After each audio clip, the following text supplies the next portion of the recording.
Hello guys, welcome back to my YouTube channel my Soni. और आज के इस वीडियो में हम pre independence Indian English novel के बारे में पढ़ने वाले हैं। तो बने रहे वीडियो के अंत तक। और अगर आपको हमारा एफर्ट अच्छा लगे तो प्लीज़ लाइक शेयर सब्सक्राइब ज़रूर करें। तो चलिए वीडियो में आगे बढ़ते हैं। The historical scenario of the novel in India is conventionally conceived to have come to view in the middle of the 19th century. तो कहने का मतलब ये है कि जो नोवेल्स की उत्पत्ति हुई थी इंडिया में, इंडियन सिनारियो में, वो मानी जाती है 19वीं शताब्दी के मध्य में। The year of the great revolt of 1857 had witnessed the publication of Alaler Gharer Dulal by Peary Chandra Mitra. तो मिड ऑफ 19th सेंचुरी में बहुत ही इंपॉर्टेंट इंसिडेंट हुआ था इंडिया में, जैसे ग्रेट रिवोल्ट ऑफ 1857 या सिपोई म्यूटनी या फिर फर्स्ट वॉर ऑफ इंडिपेंडेंस भी कहते हैं, जिसमें जो सोल्जर्स थे उन्होंने फॉर द फर्स्ट टाइम विद्रोह किया था ब्रिटिश राज के खिलाफ, अंग्रेज़ों के खिलाफ। और इसीलिए से फर्स्ट वॉर ऑफ इंडिपेंडेंस भी कहते हैं, क्योंकि ये पहली बार था जब इंडियंस ने ऐलान जंग किया था अगेंस्ट ब्रिटिश रूल। तो इस इंसिडेंट से इंस्पायर होकर प्योरी चंद्र मित्रा जी ने अलारेर घरेर दुलाल लिखा था। लेकिन तो इस तरह फर्स्ट नोवेल इन इंडिया तो लिख दिया गया फ्रेंड्स बाय प्योरी चंद्र मित्रा जी, पर ये इंग्लिश में नहीं था, ये था बंगाली में। In India, the novel beginning are believed and imagined to be associated with the diffusion of market economy into the countryside and the advent।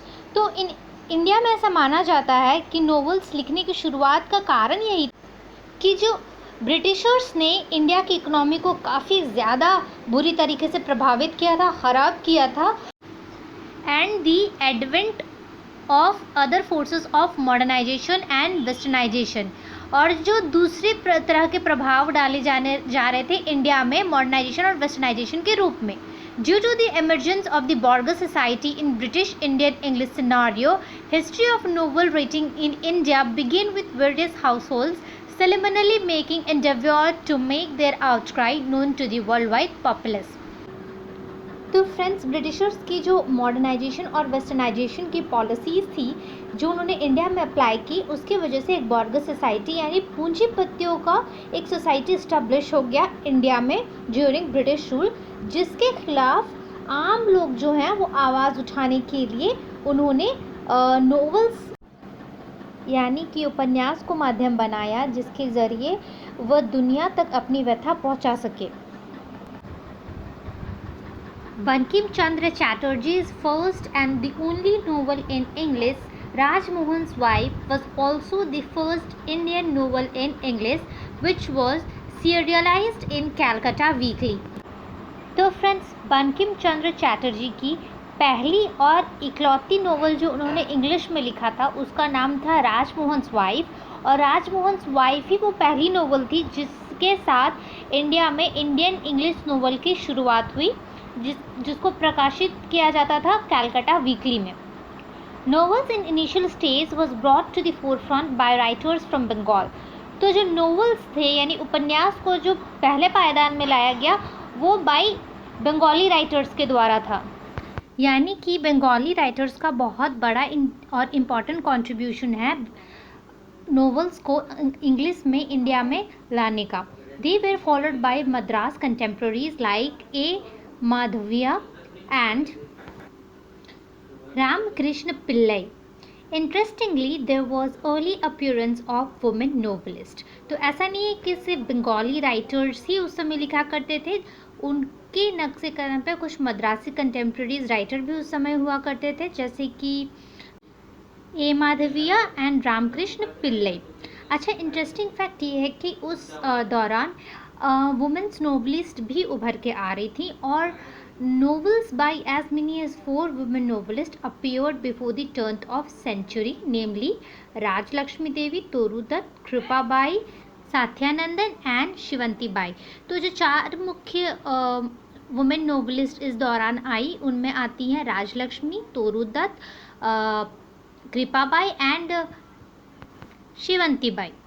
The urge of social reform was an important theme in some early Indian English fiction। तो जो social reforms की India में ज़रूरत थी वो बनी कुछ important theme India में नोवेल्स लिखने के लिए। Topics like the position of women, plight of peasants, and the decay of the old aristocracy were the ones dealt with in the most work. तो ऐसे टॉपिक्स जैसे कि वुमेन्स की position, किसानों की व्यथा, दर्द और जो पुरानी व्यवस्था थी, जो राज्य व्यवस्था थी, उसको जो भंग कर दिया गया था, वो सब कुछ इम्पॉर्टेंट टॉपिक्स हुआ करती थी उस समय के लिखे गए वर्ड्स पे. However the political theme was not in the forefront. लेकिन उस दौरान जो उपन्यास लिखे जा रहे थे, लाइक पॉलिटिक्स से कोई लेना देना नहीं था, पॉलिटिकल थीम बिल्कुल भी नहीं था. बिकॉज तब इंडियन पॉलिटिक्स इतनी वेल इस्टेब्लिश नहीं थी. The Indian English novels of early 20th century was deeply influenced by the social, political and ideological ferment of Gandhian age. अब जो early 20th century यानी कि गांधी जी की एज में, गांधीयन एज में जिस तरह के नॉवेल्स लिखे गए वो बहुत कुछ इंस्पायर हुआ करते थे इंडियन सोसाइटी, पॉलिटिक्स और आइडियोलॉजी से. The novelists of the Gandhian age were so much preoccupied with the politics of the day. तो जो नोवलिस्ट थे गांधीयन एज में वो पॉलिटिक्स से बहुत ज़्यादा प्रभावित थे, उस समय के पॉलिटिक्स से. बिकॉज हमें पता है कि गांधीयन एज में यानी 20th सेंचुरी में ही जो इंडियन नेशनल कांग्रेस का स्थापना हुआ था और इसी के साथ इंडियन पॉलिटिक्स बिगिन हुई. It was during this period that Indian English fiction discovered some of its most significant themes, such as the ordeals of the freedom struggle, the communal problem and the plight of untouchable. और इस दौरान जो Indian English fiction लिखे जाने लगे उसमें से सबसे इंपॉर्टेंट और सिग्निफिकेंस थीम हुआ करती थी वो हुआ करती थी फ्रीडम स्ट्रगल के एक्सपीरियंसेस, कॉमनल प्रॉब्लम यानी जातियों का जाति के बेसिस पे जो यहाँ प्रॉब्लम्स थी, and in the plight of untouchable जो छुआछूत के प्रॉब्लम थे, वो सभी इंपॉर्टेंट टॉपिक्स हुआ करती थी इस समय के राइटिंग्स की. The most significant event in the history of Indian English fiction in 1930s was the appearance on the literary scene of its major trio, Mulk Raj Anand, R K Narayan and Raja Rao. But जो सबसे important और सिग्निफिकेंट इवेंट है Indian English fiction की history में वो 1930s में जो appearance हुआ मुल्कराज आनंद जी का, are K Narayan and Raja Rao की तिगड़ी का. इसे 3 मेजर ट्रायो यानी 3 राइटर्स की तिगड़ी बोला जाता है जिन्होंने बहुत ही इंपॉर्टेंट कंट्रीब्यूशन और मेजर राइटिंग्स दी हैं इंग्लिश में 20th सेंचुरी में. Among them Anand was the most prolific. वैसे तो सभी राइटर्स बहुत अच्छा लिखते थे बट आनंद जी की राइटिंग सबसे अद्भुत थी. Anand Untouchables and Coolie, Narayan Swami and Friends and the Bachelor of Arts, Raja Rao's Kanthapura mark the beginning of solid Indian English fiction. और जो आनंद जी की जो अनटचेबल और कूली थी, नारायण स्वामी और Friend and the Bachelor of Arts, and Raja Rao की कांथापुरा जो है वो मार्क करती है एक ऐसी सॉलिड इंडियन इंग्लिश फिक्शन लिखने के शुरुआत को दर्शाता है. And these 3 novelist continue to write till the end of 20th century. और ये जो 3 नॉवेलिस्ट थे वो 20वीं शताब्दी के अंत तक अपनी राइटिंग्स लोगों तक पहुंचाते रहे और हमें उनकी राइटिंग्स देखने को मिलती है. तो फ्रेंड्स ये थी आज की वीडियो. इस वीडियो के बाद आपको करना ये है कि जो इस वीडियो में लिखा है उसे एज इट इज़ आपको अपने कॉपी में लिख लेनी है और वो बन जाएगी आपकी नोट्स. आई होप आपको हमारा आज का वीडियो अच्छा लगा हो. अगर अच्छा लगा हो तो please do a like, share and subscribe for more such videos. Till then thank you.